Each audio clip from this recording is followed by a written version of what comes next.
Hi friends, welcome to my channel Sirisha home lifestyle. ఈరోజు ఛానల్లో recipe వచ్చేసి ఎంతో కమ్మగా ఉండే పెసరపప్పు కర్రీ అండి. ఇది పెసరపప్పు కర్రీలా కాకుండా ఫ్రై టైప్లో చేస్తున్నాను. ఈ పెసరపప్పు ఫ్రై రెసిపీకి కాంబినేషన్గా నిమ్మకాయ చారు చాలా బాగుంటుందండి. నిమ్మకాయ చారుని కూడా ఒకసారి ఇలా ట్రై చేయండి, ఇంట్లో అందరికీ తప్పకుండా నచ్చుతుంది. మరి లేట్ చేయకుండా ప్రాసెస్లోకి వెళ్దాం. ముందుగా స్టవ్ ఆన్ చేసి ఒక ప్యాన్ పెట్టుకొని దాంట్లో 3 టేబుల్ స్పూన్ ఆయిల్ వేసి, ఆయిల్ హీట్ అయిన తర్వాత పోపు దినుసు కూడా వేసి, పోపు కూడా ఇలా చిటపట్లాడుతుండగా కట్ చేసి పెట్టుకున్న ఒక పెద్ద సైజ్ ఆనియన్, ఒక 4 పచ్చిమిర్చి, కొద్దిగా కరివేపాకు కూడా వేసి వీటిని కూడా చక్కగా ఫ్రై చేసుకోవాలి. ఇలా ఫ్రై అయిన తర్వాత దీంట్లో 1 టీ స్పూన్ అల్లం వెల్లుల్లి పేస్ట్, అలాగే 1 టీ స్పూన్ పసుపు కూడా వేసి దీన్ని కూడా ఫ్రై చేసుకోవాలి.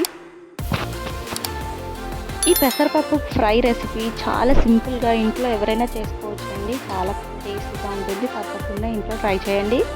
ఇప్పుడు ఇది ఫ్రై అయిన తర్వాత చక్కగా వాష్ చేసి పెట్టుకున్న పెసరపప్పును కూడా వేసి ఇది కూడా గోల్డెన్ బ్రౌన్ కలర్ వచ్చేంత వరకు చక్కగా ఫ్రై చేసుకోవాలి. ఈ పెసరపప్పుని మ్యాక్సిమం ఎక్కువసేపే ఫ్రై చేసుకోవాలండి. దాంట్లో ఉన్న పచ్చివాసన అనేది పోతే చాలా బాగుంటుంది. ఇది ఫ్రై అయిన తర్వాత 1 టీ స్పూన్ కారం కూడా వేసి కారం కూడా బాగా ఫ్రై చేసుకోవాలి. కారం కూడా ఫ్రై అయిన తర్వాత దీంట్లో 1 గ్లాస్ వాటర్ వేసి మొత్తం అంతా చక్కగా కలుపుకోవాలి. ఇలా కలుపుకున్న తర్వాత దీంట్లో టేస్ట్ తగ్గట్టుగా సాల్ట్ కూడా వేసుకోవాలి. ఒక 1.5 స్పూన్ దాకా సాల్ట్ వేసి ఇది మొత్తం అంతా కలిసేలాగా కలుపుకొని ఒక 10 మినిట్స్ వరకు కుక్ చేసుకోవాలి.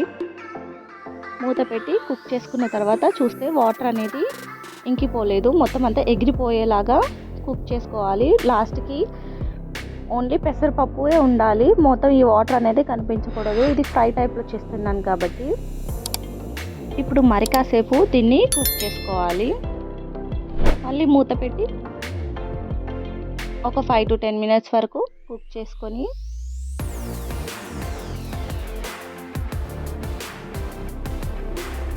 మొత్తం వాటర్ అంతా ఎగిరిపోయేంత వరకు కుక్ చేసుకున్న తర్వాత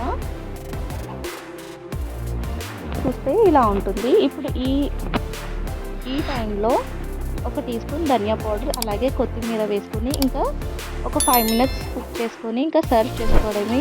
ఈ రెసిపీ చాలా కమ్మగా ఉంటుందండి. చాలా సింపుల్, తప్పకుండా ట్రై చేయండి. ఇప్పుడు దీనికి కాంబినేషన్గా నిమ్మకాయ చారు చేసుకున్నాం. ఒక 3 పెద్ద సైజ్ నిమ్మకాయలను కూడా తీసుకొని కట్ చేసి రెడీగా పెట్టుకోవాలి. ఇప్పుడు ఒక బౌల్లో కొన్ని వాటర్ వేసుకోవాలి. ఒక 2 గ్లాసెస్ ఆఫ్ వాటర్ వేసి దీంట్లో ఈ నిమ్మకాయ జ్యూస్ కూడా పిండుకోవాలి. ఇలా మొత్తం ఈ 3 నిమ్మకాయలు కూడా పిండుకున్న తర్వాత దీంట్లో టేస్ట్ తగ్గట్టుగా సాల్ట్ వేసుకోవాలి. ఒక 2 స్పూన్ సాల్ట్ వేసి దీంట్లో పోపు వేసుకోవాలి. ఇప్పుడు ముందుగా స్టవ్ ఆన్ చేసి పోపు గిన్నె పెట్టుకొని దాంట్లో 2 స్పూన్స్ ఆయిల్ వేసి ఆయిల్ హీట్ అయిన తర్వాత ఎండుమిర్చి, అలాగే జీలకర్ర వేసుకొని దాంట్లో వెల్లుల్లి రెబ్బల్ని కూడా దంచి వేసి లాస్ట్గా కరివేపాకు కూడా వేసుకొని, అలాగే 1 టీ స్పూన్ పసుపు, అలాగే కొంచెం ఇంగువ, చిటికెడు ఇంగువ వేస్తే చాలా టేస్టీగా ఉంటుంది. తప్పకుండా వేయండి. ఇప్పుడు ఈ పోపుని దీంట్లో వేస్తే ఇంకా అదిరిపోయే నిమ్మకాయ చారు రెడీ అయిపోయినట్టే. దీంట్లో ఆనియన్స్ కూడా వేసుకుంటే చాలా బాగుంటుందండి. ఎంతో టేస్టీ పెసరపప్పు ఫ్రై కర్రీ అలాగే నిమ్మకాయ చారు రెడీ అయిపోయింది. ఇది వేడి అన్నంలోకి సర్వ్ చేసుకొని తింటే అదిరిపోతుంది. తప్పకుండా ఇంట్లో ట్రై చేయండి.